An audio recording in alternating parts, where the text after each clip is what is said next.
మీ మోకాల నొప్పులకు ఎటువంటి సర్జరీ లేకుండా ఎపియాన్ పెయిన్ క్లినిక్ అందిస్తున్న అత్యాధునిక చికిత్స. అయితే మీరు వివేకానంద గురించి మాట్లాడుకున్నాం మనం. తప్పనిసరిగా మాట్లాడుకోవాలి యువత అనగానే. ఆయన మెంటల్ ఫిట్‌నెస్, ఫిజికల్ ఫిట్‌నెస్ శారీరకంగాను, మానసికంగాను మనం దృఢంగా ఉండాలి అంటారు గదా! మీరు మీ మీ ప్రయాణంలో మీ బాల్యం నుంచి, యవ్వనం నుంచి మీ ప్రయాణంలో మానసికమైన ప్రయాణం కోసం మీరు పుస్తకాలు చదివారు, జ్ఞానాన్ని ఆశ్రయించారు, గురువుల్ని ఆశ్రయించారు. శారీరకమైన దృఢత్వానికి మీరేం జేశారు? మాకు చిన్నతనంలో ఆటలాడుకోవడానికి చాలా విశేషమైన అవకాశం ఉండేదండి. పాఠశాలలో చూస్తే చాలా పెద్ద క్రీడా ప్రాంగణం. నాకు బాగా జ్ఞాపకం. మా చిన్నతనంలో మాకు తెలుగు పాఠం చెప్పేవారు. ఆయన తరచుగా ఓ మాట అనేవారు. "ఒరేయ్! ఆట ఆడుకునేటప్పుడు ఇక్కడ నిలబడి ఔట్, నాట్ ఔట్ అని అరిస్తే అంత దూరం వినపడాలిరా. అలా అరిచి మాట్లాడితే రేపొద్దున్న సభలో 2 గంటలు మాట్లాడినా మధ్యలో మంచినీళ్ళు తాగవురా" అనేవారు. ఆయన ఎందుకనేవారు? ఆయన ఏది దృష్టిలో పెట్టుకున్నారో, ఏ భవిష్యత్తు దర్శనం చేశారో నాకు తెలీదు కానండి. అట్లా హాయిగా ఆడుకునేవాళ్ళం. అంత సంతోషంగా ఆడుకునేవాళ్ళం. ఆ ఆటలు మాకు ప్రత్యేకంగా వ్యాయామము అన్న అవసరం లేకుండానే ఎంతో సంతోషంగా శరీరానికి ఒక రకమైన బలాన్ని ఇవ్వడంలో, చక్కగా 4 చోట్లకి ప్రయాణం చేయడానికి, ఓ 2 గంటలు కూర్చుని మాట్లాడడానికి ఇబ్బంది లేని పరిస్థితిని కల్పించాయి. అయితే వయస్సుతో పాటు కాలక్రమంలో శరీరం శిథిలమవుతుందనుకోండి. ఇప్పుడు నాకు కొద్దిగా మోకాళ్ళ నొప్పులొచ్చాయి. అవి కాలంలో రావలసింది. అదో ఆభరణం కాలంలో రాకపోతే ఆశ్చర్యం గానీ, వస్తే ఆశ్చర్యం లేదు. అవును. కళ్ళజోడొచ్చింది.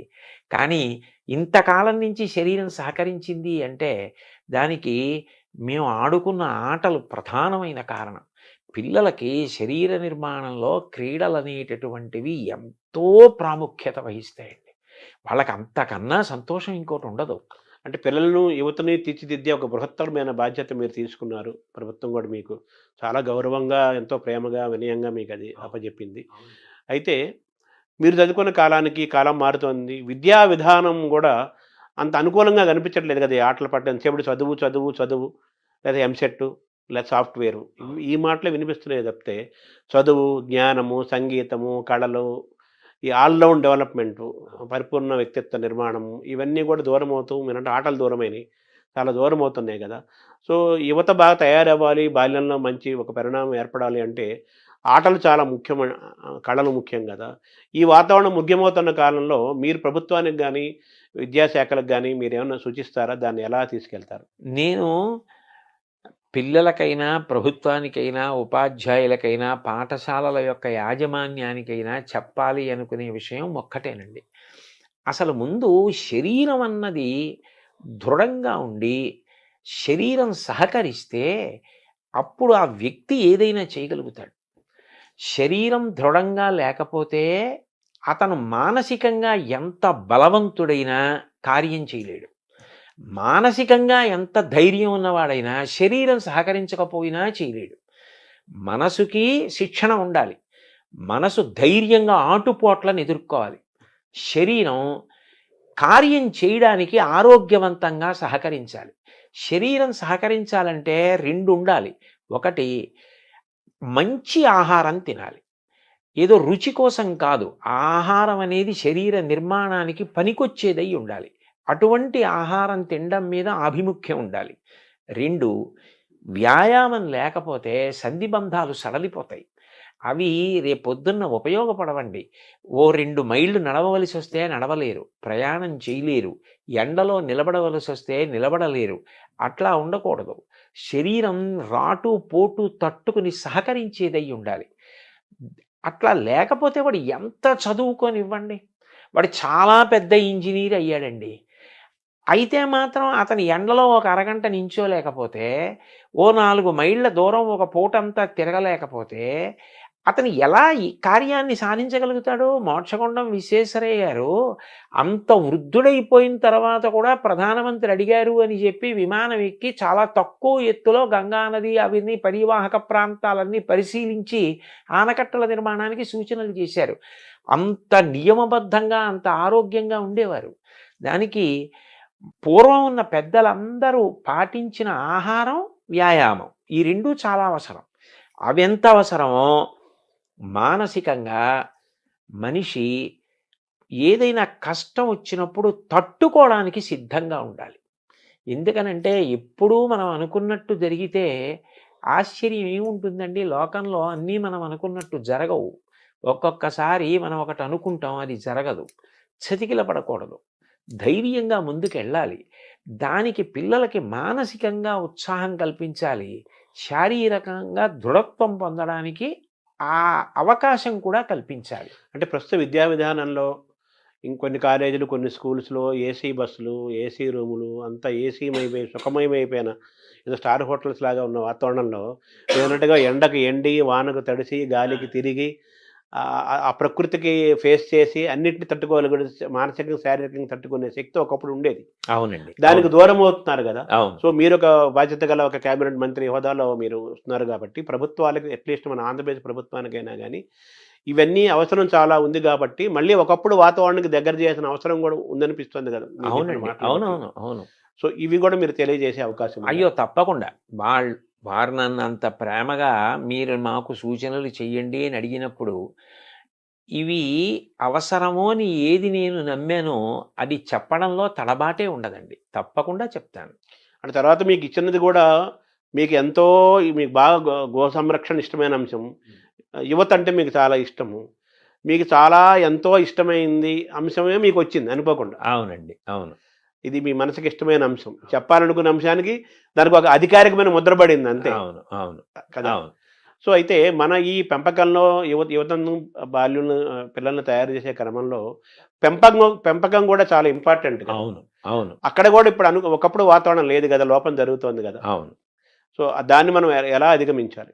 అది తల్లిదండ్రులకి సహజంగా భగవంతుడిచ్చిన గొప్ప వరం ఏమిటంటే, పిల్లలలో అంతర్లీనంగా ఉన్నటువంటి నైపుణ్యాన్ని గుర్తించగలిగిన లక్షణం ఉంటుందండి. ఇప్పుడు సర్ ఆర్థర్ కాటన్ అంత గొప్ప ప్రాజెక్ట్ బ్యారేజ్ కట్టారు. దానివల్ల లక్షల ఎకరాల సాగు జరుగుతోంది. చిన్నతనంలో హోర్న వాన పడుతుంటే ఆయన అన్నగారితో కలిసి వీధిలో నడుస్తుంటే వర్షపు నీరు వస్తుంటే దాన్ని ఆయన పుల్ల ముక్క తీసుకుని చిన్న చిన్న కాలవలుగా కలిపి ఆ ప్రవాహాన్ని అంతటిని పెద్దది చేసి పల్లం వైపుగా నడిపించడం చూసి అన్నగారు వెళ్ళి తండ్రికి చెప్తే వీడికి నీటి ప్రవాహాన్ని నియంత్రించడం పల్లం వైపుకి నడిపించడం ఇష్టమని ఇరిగేషన్ వైపుకి చదివించారు. ఎంత ఉపయుక్తపడ్డాడు మహానుభావుడు. ఆయన్ని కాటన్ అంటే ఎవరో విదేశీయుడిగా చూడరు. ఉభయ గోదావరి జిల్లాల్లో మీకు ఎన్ని విగ్రహాలు కనపడతాయో. ఆయనకి ఒకసారి తర్పణ ఇస్తుంటే ఋషి సమానంగా కాటనే విని ఆశ్చర్యపోయారు పడవలోంచి. అంత గౌరవిస్తారు. అంటే తల్లిదండ్రులు గుర్తించబట్టే కదా. రవీంద్రనాథ్ ఠాగూర్ గారిలో చిన్నప్పటి నుంచి కవిత్వం మీద ఆసక్తి ఉందని దేవేంద్రనాథ్ ఠాగూర్ గుర్తించి కవిత్వం వ్రాయడానికి అవకాశం కల్పించబట్టి కదా సాహిత్యంలో నోబెల్ ప్రైజ్ వచ్చింది. తల్లిదండ్రులు ఎంతసేపు వీడు ఇదే కావాలి అన్న ఆలోచన కాకుండా పిల్లల్లో అంతర్లీనంగా ఉన్న నైపుణ్యాన్ని గుర్తించగలిగితే ఓ చిట్టిబాబు గారు లాంటి వైణికుడు వస్తాడు, ఒక బాలమురళీకృష్ణ గారు లాంటి గానగంధర్వుడు వస్తాడు, ఓ ఘంటసాల వెంకటేశ్వరరావు గారు వస్తారు, అట్లాగే ఒక గొప్ప శిల్పి జక్కన లాంటి శిల్పి వస్తాడు. వాళ్ళకి అసలు అనేక విషయాలు పిల్లలకి చూపించి వాళ్ళ అనురక్తి దేని వైపు నిలబడుతోందో అటువైపు ప్రోత్సహిస్తే మళ్ళీ అన్ని రంగాల్లోనూ వృద్ధి ఉండాలి కదండి. ఇప్పుడు ఆంధ్రదేశం అంటే ఒకప్పుడు విశ్వనాథ సత్యనారాయణ గారు, గుర్రం జాషువా గారు, కొప్పరపు కవులు వాళ్ళందరూ రాసిన గ్రంథాలు, ఆ పద్యాలు, పుస్తకాలు ఎంత చెప్పుకుంటాం. అట్లాంటి కవులు రావాలి, గాయకులు రావాలి, వైణికులు రావాలి, సంగీత విద్వాంసులు రావాలి, రచయితలు రావాలి. చిన్న కథలు తెలుగుదేశానికి పెద్ద ఆస్తి. ఆంధ్రదేశానికి చిన్న కథ అంటే అంత గొప్పది. శ్రీపాద సుబ్రహ్మణ్య శాస్త్రి గారు ఉన్నారు. చిన్న కథలు రాసేవాళ్ళు రావాలి. ఎవరిలో ఏ నైపుణ్యం ఉందో గుర్తించగలగడం తల్లిదండ్రులకే సాధ్యం. మొదట వాళ్ళకే తెలుస్తుంది. అంటే ఇప్పుడు ఆ వాతావరణం స్కూల్ వాతావరణం మారుతోంది. ఆటలు పోతున్నాయి, కళలు పోతున్నాయి, సంస్కృతి మిస్ అవుతున్నాం. అలాగే ఇంట్లో పెంపకంలో కూడా పిల్లల వైపు చూస్తూ తల్లిదండ్రులు వాళ్ళని గమనించటము, వాళ్ళ శ్రద్ధాశక్తులు, వాళ్ళకి ఏదిలో ఆసక్తి ఉంది, ఇందులో వీళ్ళు పైకి వస్తారనే ఆలోచనలు, ఇవన్నీ కూడా తగ్గిపోతున్న కాలంలో మనం ఉన్నాం కదా. సో, మీ ఇదిలో మీరు చేయగలిగింది మీరు చేస్తారు. సహజంగా గూడా అటు ప్రభుత్వ విద్యా వ్యవస్థ, ఇటుపక్క పిల్లల పెంపకము, ఇంకో పక్క పిల్లలు. ఈ మూడిటి మధ్య ఒక కలిస్తేనే అనుసంధానం బాగుంటుందండి. ఉండాలి గదా! కలిస్తేనే చాలా బాగుంటుంది. అది. ఎందుకనంటే ఈ రంగంలోకి వెడితే అతను అప్రయోజకుడైపోతాడు, అతను ఏమీ సాధించలేడు అన్న భావన పెట్టుకోక్కర్లేదు. సంగీతంలోకి వెళ్ళి కూడా ప్రపంచ ప్రఖ్యాతి పొందినటువంటి వాళ్ళు అనేక మంది ఉన్నారు. అందులో కూడా ఆర్థికంగా ఏమీ ఆర్జన ఉండదు అనుకోవడానికి కూడా వీల్లేదు. అందులోకి వెళ్ళి ఆర్థికంగా నిలదొక్కుని చక్కగా సంతోషంగా హాయిగా జీవనం గడిపిన వాళ్ళు ఉన్నారు. కాబట్టి ఇవాళ ఏ రంగానికి కూడా నిజంగా చెప్పాలంటేనండి, ఇందులోకి వెడితే ఆర్జన ఉండదన్న రంగం నాకు తెలిసి ఏవీ లేవు. మనిషి బాగా నిలదొక్కుని నైపుణ్యం సంపాదించాలి తప్ప ఒక వైణికుడిగా ఎంత స్థాయికైనా వెళ్ళచ్చు, ఒక గాయకుడిగా ఎంత స్థాయికైనా వెళ్ళచ్చు, ఒక విద్వాంసుడిగా, ఒక కవిగా, ఒక రచయితగా, ఒక వ్యాఖ్యాతగా ఎంత స్థానాన్నైనా పొందవచ్చు. అంటే మనం ఏ రంగాన్ని ఎంచుకున్నా, ఏ పని చేసినా అందులో హైట్స్ చూడాలి, ఎక్సెల్ అవ్వాలి అనే ఒక పట్టుదల ఆ మనిషిలో ఉండాలి. పిల్లల్ని అది వాళ్ళలో ఉందన్నప్పుడు తల్లిదండ్రులు ప్రోత్సహించడం కూడా అవసరం. చాలా ముఖ్యం. చాలా ముఖ్యం అండి. స్వామి వివేకానంద అన్నారు కదా, నాకు ఇల్లు ఊడ్చే ఉద్యోగం వస్తే ఎవరు ఊడ్చనంతగా ఇల్లు ఊడుస్తాను అన్నారు. అది కావాలండి. అంత బాగా పిల్లలు ఏది బాగా చేస్తున్నారో వాళ్ళ అనురక్తి ఎటువైపు ఉంది గుర్తించగలిగితే వాళ్ళు అందులో చాలా తేలిగ్గా అల్లుకుంటారు. భగవంతుడు అందరికీ అనేక రకాలైన ప్రజ్ఞ ఇస్తాడు. ఆ ప్రజ్ఞని చంపేయకుండా అది వృద్ధిలోకి వచ్చేటట్టు చేస్తే వాళ్ళు ఏ స్థాయికైనా వెడతారండి. అంటే ఎథిక్స్, వాల్యూస్ దీనికి అడ్వైజర్గా మీరు నియమించబడ్డారు. ఎథిక్స్, వాల్యూస్ పిల్లలకు బోధించడంతో పాటు తల్లిదండ్రులకు కూడా బోధించాల్సిన అవసరం ఉంది కదా, అదేమైనా చేపడతారు? ముఖ్యం ఒక్కడి నుంచి స్టార్ట్ చేయాలంటున్నారు. తప్పకుండా అది పిల్లలకి చెప్పేటప్పుడే ఇప్పుడు మీరు అడిగిన ప్రశ్నకి జవాబుగా నేను చెప్తున్నది ఏదుందో అది తల్లిదండ్రులందరికీ నేను చేస్తున్న ప్రార్థనే. పిల్లల విషయంలో వాళ్ళకి దేని మీద అనురక్తి ఉందో దాన్ని గమనించండి. ఆ అనురక్తి వైపుకి వాళ్ళని నడిపించడం చాలా తేలిక. అట్లా నడిపిస్తే వాళ్ళు వృద్ధిలోకి వస్తారు. బాబుగారు చిన్నప్పుడు బొగ్గట్టుకుని బొమ్మలు గీస్తే వాళ్ళ అమ్మగారు ప్రోత్సహిస్తే కదూ అంత గొప్ప చిత్రకారుడు అయ్యారు. ఎవరు దేనిలో ప్రఖ్యాతి వహించడానికి అవకాశం ఉందని అనుకుంటున్నారో దాన్ని ప్రోత్సహిస్తేనే వాడు ఆ రంగంలో నిలదొక్కుంటాడు. అంతేగాని ఎంతసేపు నువ్వు ఇదే కావాలి, ఇదే కావాలి, ఇదే కావాలని మోసపోసినట్టుగా కోరుకుంటే వివిధ రంగాలలో ప్రజ్ఞావంతులు ఎక్కడి నుంచి వస్తారండి? అంటే మీరు ఏర్పాటు చేసే సమావేశాలు కానీ లేకపోతే వీటిల్లో క్లాసెస్లో కానీ తల్లిదండ్రులు కూడా మీరు ఆహ్వానించాలి. అయ్యో, అనేక సందర్భాల్లో తల్లిదండ్రుల్ని కూడా కూర్చోపెట్టడం, తల్లిదండ్రులు ఉన్న సభలకి ప్రత్యేకంగా వెళ్ళి మాట్లాడడం కూడా ఉందండి. అట్లా కూడా నేను మాట్లాడిన సందర్భాలు ఉన్నాయి. ఉపాధ్యాయులు, తల్లిదండ్రులు వీళ్ళ యొక్క పాత్ర చాలా ప్రధానమైంది కదా, యువత బాల్యులు మంచి తయారవ్వాలంటే. వాళ్ళందరినీ కూడా మీ చేసే వర్క్షాపులు కానీ రేపు భవిష్యత్తులో చేయే కార్యక్రమాల్లో వీళ్ళందరినీ తప్పనిసరిగా తీరాలి, కలిపే ప్రయత్నం మీరు తప్పనిసరిగా చేస్తారు. అయితే ఇప్పుడు ఎథిక్స్, వాల్యూస్ అన్నారు. ఈ మాటలు వినడానికి ఇప్పుడు ప్రస్తుత కాలంలో ఇవి చాలా బరువుగాను, పెద్దగాను, సత్యదూరంగాను అనిపిస్తున్న మాటలు కదా. విలువలు లేవంటున్నారు, ఎథిక్స్ అమ్ము అది అంటున్నారు. ఇది ఛాలెంజ్గా లేదా? దీన్ని మనం మళ్ళీ సొంతం చేసుకుంటాం? లేదండి, నిజానికి ఎందుకంటే మీరు ఒక్కటి ఆలోచించండి, మిగిలిన ప్రాణులన్నింటికీ కూడా ఒక్కటే ధర్మం, పశుధర్మం అంతే. దానికి నీతి పాటించాలి, నియమం పాటించాలి అని చెప్పలేరు. ఒక పెద్ద పులికి ఆకలేస్తే నిండు గర్భిణి అయి అప్పుడే ప్రసవిస్తున్నటువంటి ఒక లేడిని కూడా చెనకి తింటుంది. అది దాని ధర్మం. దానికి అహింస, దయ బోధించలేరు. మంచి గుణములన్నీ ఉండి తీరవలసింది ఎవరికి అంటే మనిషికే. మీరు ఒక్కటి ఆలోచించండి, నీతి అన్నది ఒక్కటి విడిచిపెట్టేస్తే ఎవరికీ భద్రత ఉండదు.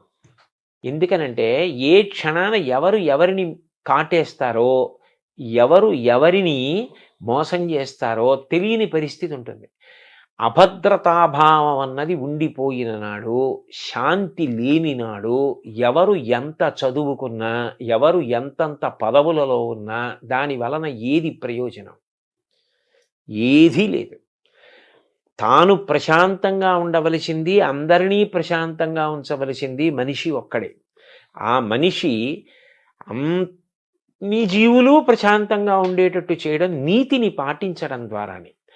అది పాటించడం వల్ల అంత పెద్ద ప్రయోజనం ఉన్నప్పుడు అది బరువు అవ్వవలసిన అవసరం ఏముంది? ఇప్పుడు నా కూతురుంది. నా కూతురు బయటికి వెళ్ళినప్పుడు భద్రంగా ఉంటుందన్న నమ్మకం నాకు కలగాలి. వేరొకరి కూతురు బయటికి వెళ్ళినప్పుడు భద్రంగా ఉంటుందన్న భావన వారికి కలగాలి. అప్పుడు వారి కూతురి విషయంలో నేను మర్యాదగా ప్రవర్తించాలి. నా కూతురి విషయంలో వారు మర్యాదగా ప్రవర్తించాలి. ఎవరు మర్యాదగా ప్రవర్తించకపోయినా శాంతి లేదు. ఆ నియమ పాలనం చేసి నీతిని పాటించవలసిన వాడు మనిషి ఒక్కడే. ఎందుకనంటే ఒక ప్రాణి వేరొక ప్రాణి యొక్క విభూతిని వాడుకోదు. మహా అయితే ఆహారం కోసం తింటుందంతే. ఏనుగు దంతం పెద్ద పులికి అక్కర్లేదు. ఏనుగు దంతంతో బొమ్మ చేసేవాడు మనిషి. నెమలి నాట్యం చూసి నాట్యం నేర్చుకునేవాడు మనిషి. గాడిద మీద బరువులు మోయించేవాడు మనిషి. గుర్రం ఎక్కి ఎత్తైన ప్రదేశాలకు వెళ్ళేవాడు మనిషి. ఏ ప్రాణిలో ఏ విభూతి ఉంటే దాన్ని వాడుకునేవాడు మనిషి. అయినప్పుడు ఆ మనిషి తాను ప్రశాంతంగా ఉండాలి, చుట్టూ ఉన్న వాళ్ళని ప్రశాంతంగా ఉంచాలి, సమస్త జీవులను ప్రశాంతంగా ఉంచాలి. మనిషి కట్టు తప్పాడనుకోండి, అతని ఒక్కడితో పోదండి.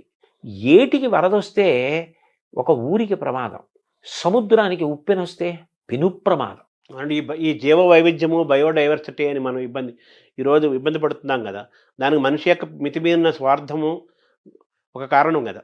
అందుకే ప్రతి విషయంలోనూ ఆ నీతి, స్వీయ నియంత్రణ చాలా అవసరం. సముద్రం నేను చిలీలి కట్ట దాటను అని ఓ నియమం పెట్టుకుని చేతకాని దానిలా కెరటం అక్కడ వరకు వచ్చి వెనక్కి ఎడుతోంది. సముద్రం నేను ఎన్నాళ్ళు ఇలా ఉంటాను, ఏడాదికి ఒక్క 2-3 రోజులు నా ఇష్టం వచ్చిన చోట ఊళ్ళోకి ఎడతానంటే, అన్నేళ్ల నుంచి అలా నియమానికి సముద్రం కట్టుబడి ఉన్నప్పుడు కట్టుబడ్డానికి మనిషికి ఎందుకు కష్టం? అంటే ఒక్క మనిషి తప్ప మిగతా ప్రకృతి జంతువులన్నీ కూడా సహజంగా ప్రవర్తిస్తున్నాయి. మనిషే మారిపోతున్నాడు కదా. అంత మారిపోవలసిన అవసరం లేదండి. అయితే అతి తెలివితేటలు కూడా మంచిది కాదు. కాలం మారుతోంది, మేము మారుతున్నాం అంటూ ఉంటారు. కాలం మారడం అంటే కాలానికి ప్రధానం సూర్యచంద్రులు. సూర్యుడు తూర్పును ఉదయించడం మానేశాడా, పశ్చిమాన్ని అస్తమించడం మానేశాడా? ఋతువులు 6 అలాగే ఏర్పడుతున్నాయి. శీతాకాలంలో చలేస్తోంది, హేమంత ఋతువులో మంచు పడుతోంది. ఎప్పుడు ఎలా ఉంటుందో అలాగే ఉంది. కాలం ఎక్కడ మారింది? కాలం ఏం మారలేదు. మనం మారి కాలం మీద నెట్టేస్తున్నాం. మారింది మనిషి ఒక్కడే మారాడు. కానీ ఆ మారడం మంచిగా మారితే పర్వాలేదు.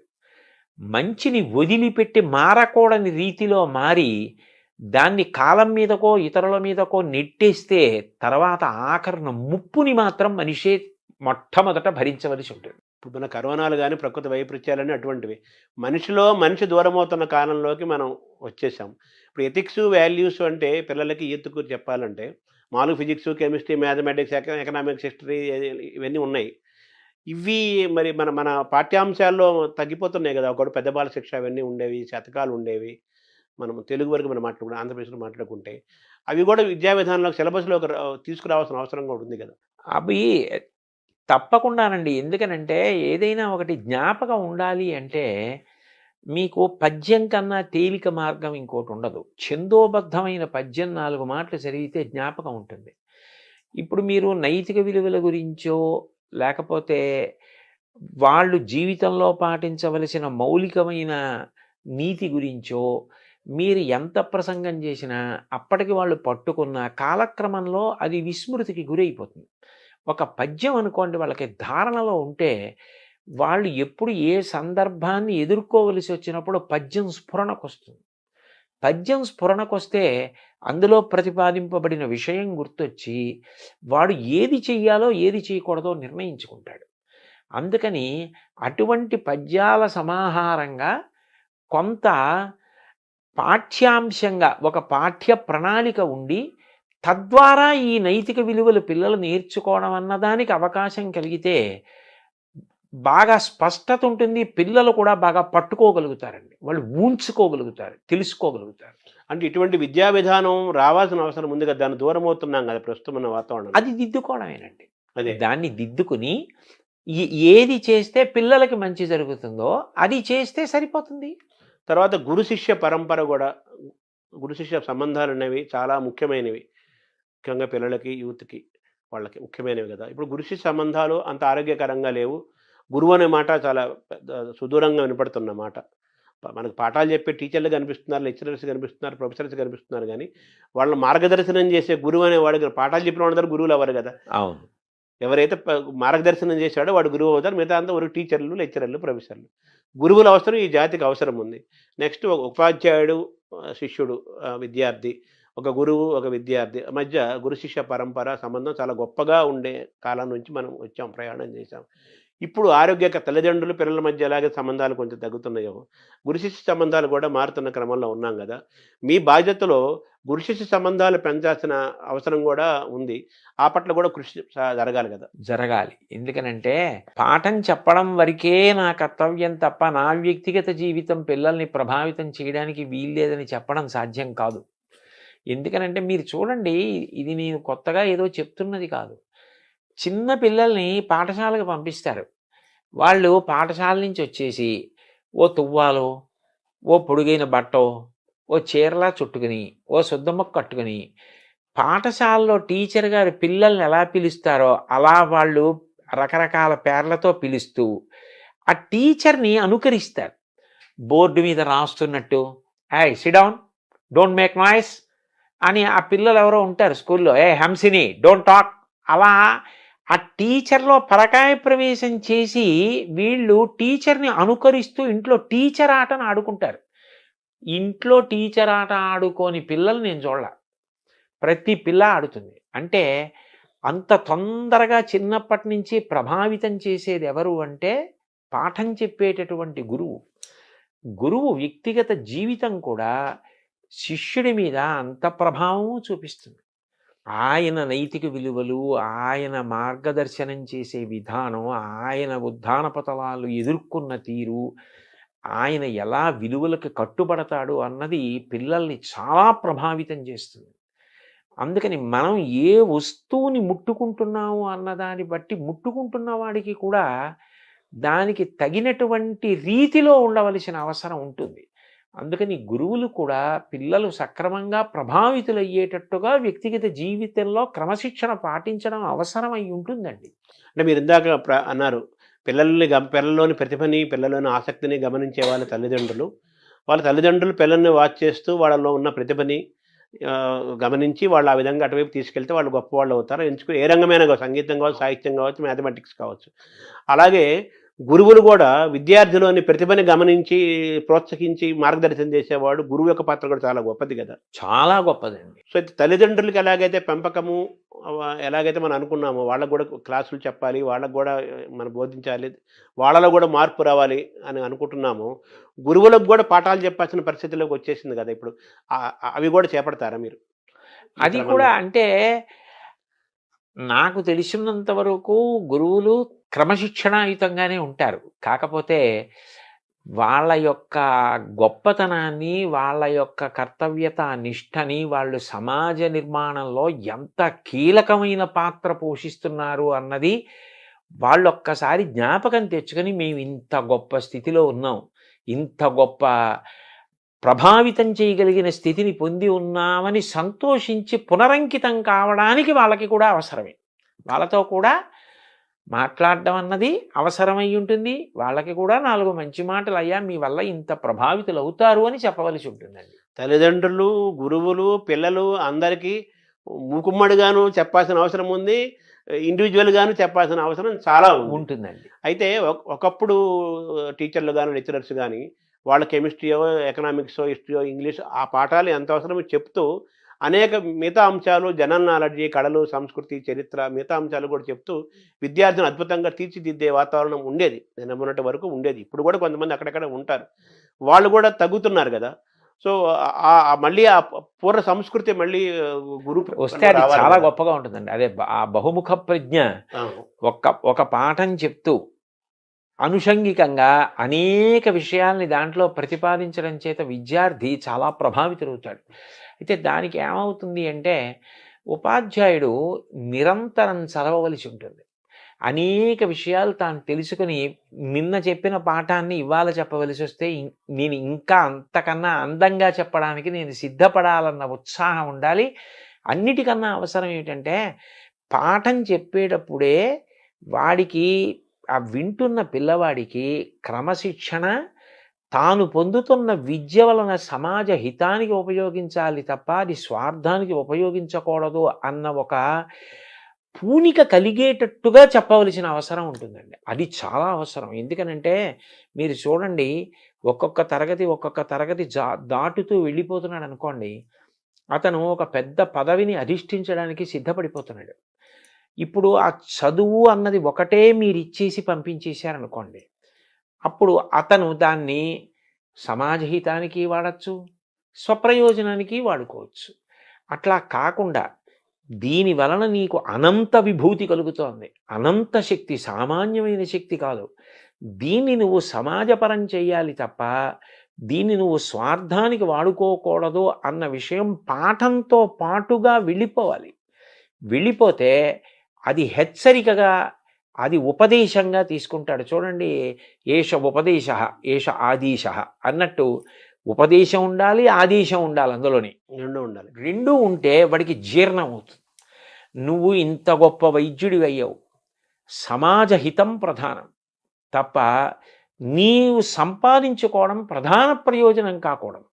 సంపాదించుకోవద్దని ఎవ్వరనరు, కానీ ప్రధాన ప్రయోజనం కాకూడదు. ఒక ఇంజనీర్కి అంతే, ఒక టీచర్కి అంతే, ఒక ఉద్యోగికి అంతే.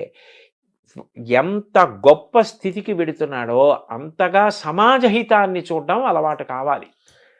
ఆ కోణం రావాలండి. ఈ ప్రయాణంలో జాతి నిర్మాణంలో, సంస్కృతి యొక్క పరిరక్షణలో, వికాసంలో భాష యొక్క పాత్ర, ప్రభావం దాని చాలా పెద్దది, గొప్పది, ముఖ్యమైనది కదా.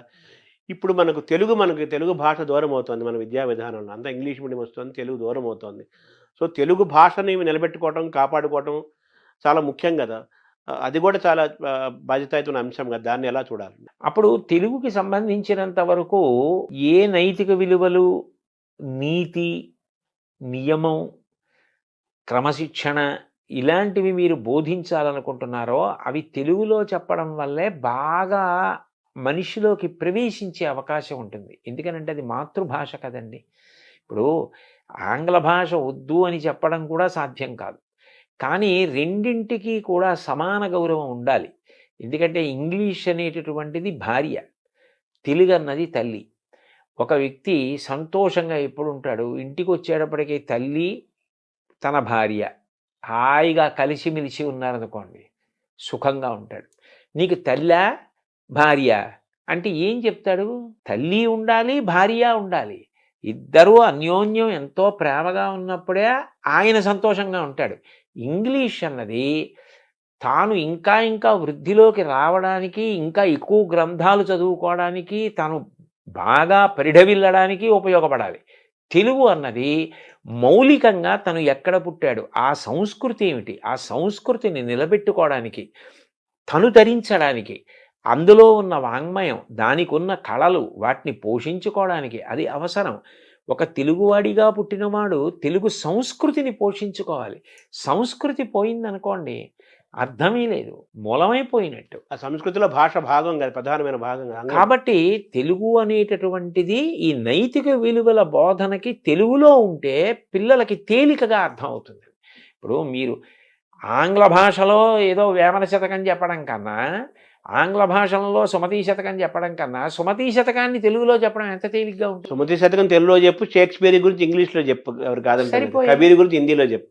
అందుకని నీతి, నియమం ఇలాంటివి చెప్పవలసి వచ్చినప్పుడు తెలుగులో చెప్పడమే అందం. అంటే 1వ తరగతి నుంచి ఇంటర్మీడియట్ వరకు సరే ఇంగ్లీష్ అవసరము, సమాజం, ఉద్యోగము అవసరం, ఎవరు కాదంటం లేదు. అదేం కొత్త విషయం ఏం కాదు. ఇంగ్లీష్ తెలుగు వాళ్ళకి కొత్తదేం కాదు. సర్వేపల్లి రాధాకృష్ణ ఆయనకంటే ఎవరున్నారు గురువు? ఆయనకి అంత ఇంగ్లీష్ వచ్చు, తమిళ వచ్చు, చాలా భాషలు వచ్చు కదా. పివి నరసింహరావు ప్రధానమంత్రిగా చేశాడు, ఆయనకి ఎన్ని భాషలు? అవునండి, ఎన్ని భాషలే నేర్చుకోవాలి, కానీ మన తల్లి భాషను కాపాడుకోవాలి. మీరు ఎథిక్స్ అవన్నీ బాగా చేరాలంటే మాతృభాషలన్నీ బాగా చేరతాయి. కాబట్టి కనీసం 1వ తరగతి నుంచి ఇంటర్మీడియట్ వరకు తెలుగు కంపల్సరీగా ఒక సబ్జెక్టుగా ఉండాలి. మీరు అన్నట్టుగా ఎథిక్స్, వాల్యూస్ బాగా చేరాలి అంటే తెలుగు మాతృభాష, ఏ భాష అయితే ఆ భాష, మన తెలుగు కాబట్టి తెలుగు తప్పనిసరిగా ఉండాలి అనేది మీరు చెప్పే అంశం. సో ఆ విధంగా కూడా మీ కృషి చేస్తారు, ప్రభుత్వానికి ఈ విషయాలు కూడా తెలియజేసే ప్రయత్నం చేస్తారు. అయితే ఆరోగ్యం కూడా చాలా ఇంపార్టెంట్. మీరు ప్రారంభం అన్నారు ఫిట్నెస్ గురించి, దృఢత్వం. ఇప్పుడు మీరన్నారు నాకు ఒకప్పుడు బాగా ఉండేవాడిని. ఇప్పుడు కాస్త కళ్ళజోడు వచ్చింది. కొంచెం మోకాళ్ళ నొప్పులు వచ్చినియి అంటే ఇప్పుడు 60 దాటిన తర్వాత 50 60 దాటిన తర్వాత ఇప్పుడు చిన్న పిల్లలకే కళ్ళజోడులు వచ్చేస్తున్నాయి. సో, కాబట్టి ఆరోగ్యం గూడా చాలా ఇంపార్టెంట్ గదా! సో, ఆరోగ్యం పట్ల ఒక అవగాహన కలిగించటము, ఆహార నియమాలు ఇవి గూడా యువతని, బాల్యాన్ని శక్తివంతంగా నిర్మాణం చేయడంలో ఆరోగ్యం యొక్క పాత్ర చాలా ముఖ్యం గదా! వాటిని గూడా మీరు టచ్ చేస్తారా? ఖచ్చితంగానండి. అనుమానం లేకుండా. నేను పిల్లల్ని ఉద్దేశించి చేసినటువంటి ప్రసంగాల్లో దీన్ని స్పృశించకుండా ఎప్పుడూ మాట్లాడను. ఎందుకనంటే అసలు మూలం శరీరమే గదండీ! శరీరం అన్నది అత్యంత ప్రధానమైనటువంటి విషయం. అందులో ఏది పడితే అది పడేస్తే అది ఆరోగ్యంగా ఉండమంటే ఎట్లా ఉంటుంది? దాంట్లో ఏది వెళ్ళాలో అది విడితేనే అది మీరు చేయవలసిన పనికి అనుగుణంగా మీకు సహకారం చేస్తుంది. కాబట్టి దాని విషయంలో పరాకు పనికిరాదు. 2 మీరొకటి గమనించండి. అనారోగ్యం తనంత తాను మీ ప్రమేయం లేకుండా అనుకోకుండా వచ్చిందనుకోండి, అది వేరు. దానికి ఎవరిది తప్పు కాదు. ఆరోగ్యం మీద ప్రభుత్వం కోటాను కోట్ల రూపాయలు ఖర్చు పెట్టవలసిన అవసరం లేకుండా పౌరులు ఎవరికి వారు ఆరోగ్యంగా ఉండడం పట్ల జాగ్రత్త వహించడం అలవాటై జాతి గౌరవంగా ఆరోగ్యంగా ఉండడం అలవాటు చేసుకుందనుకోండి, వైద్య ఆరోగ్య శాఖ మీద ఎంత ఖర్చు తగ్గుతుందంటారు? ఒక్క డిస్పోజబుల్ నీడిల్ వాడాలి అంటే, కొనాలి అంటే ఎంత అవుతుంది? ప్రతిరోజు కొన్ని లక్షల మందికి ఆ రక్తం తీయాలి అంటే డిస్పోజబుల్ నీడిల్స్ వాడాలంటే ఎన్ని కోట్ల రూపాయలు అవుతుంది. అది వాళ్ళ ప్రమేయం లేకుండా వాళ్ళు ఏ తప్పు చేయకపోయినా ఏదో అనారోగ్యం వచ్చిందనుకోండి, అది ఎవరు దాన్ని తప్పు పట్టరు. కానీ తను తినకూడనివి తినడం, తను త్రాగకూడనివి తాగడం, తను వ్యసనపరుడు కావడం, తను వ్యాయామం చేయకపోవడం, 4 అడుగులు నడవకపోవడం, వయస్సులో ఉండి 1 కిలోమీటర్ కూడా పరిగెత్తకపోవడం, అసలు సంధిబంధముల పట్ల జాగ్రత్త లేకపోవడం, దాని వలన అనారోగ్యం తెచ్చుకోవడం, వేలకి వేలు లక్షలకి లక్షలు ఖర్చు అయిపోతూ ఉండడం, ఇదంతా నిరర్ధకమైన విషయం కదా. అది 2 మానసికంగా కూడా చాలా తీవ్రమైన పరిస్థితిని కల్పిస్తుందండి. ఇప్పుడు నేనే ఉన్నాను, ఎక్కడికో ప్రవచనానికి వెళ్ళాలి.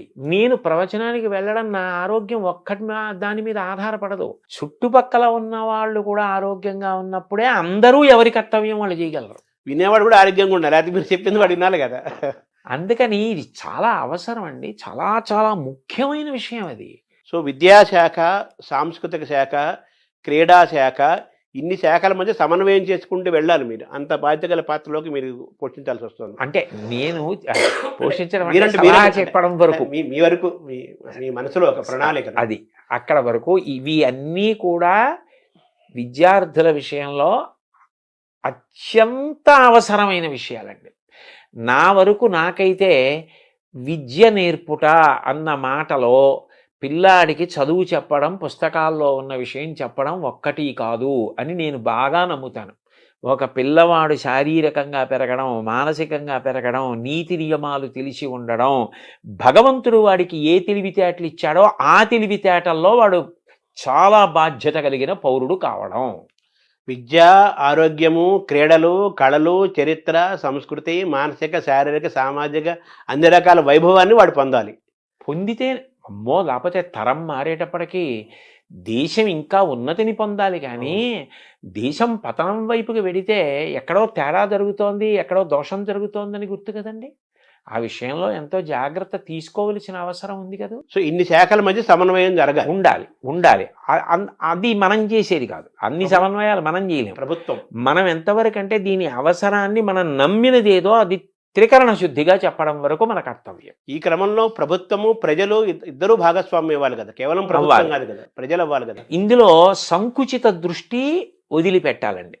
ఎంత వదిలిపెట్టాలి అంటే, చాగంటి కోటేశ్వరరావు గారు ఇవాళ ఏదో పదవిని ఆశించి వెళ్ళిపోయాడు, ఇలాంటి అక్కర్లేని ఆలోచనల కన్నా ఆయన వయసుని ఆయన దృష్టిలో పెట్టుకుని పిల్లలకి 4 మంచి మాటలు చెప్పడం కన్నా, నలుగురు పిల్లలకి నా జీవితం పనికొస్తే, నా శ్వాస పనికొస్తే అంతకన్నా నాకు సంతోషం ఏమిటని వెళ్ళాడని అర్థం చేసుకోగలిగిన విషయంగా ఇతరులు కూడా జాగ్రత్త పడాలి. అందరూ సంకుచిత బుద్ధిని విడనాడి పిల్లల విషయంలో మాత్రం చేతులు కలిపి ఒకటిగా నిలబడితేనే జాతి నిర్మాణం జరుగుతుంది. అంటే ఒకప్పుడు మనం తల్లిదండ్రుల గురించి మాట్లాడుకున్నాము, గురువుల గురించి మాట్లాడుకున్నాము.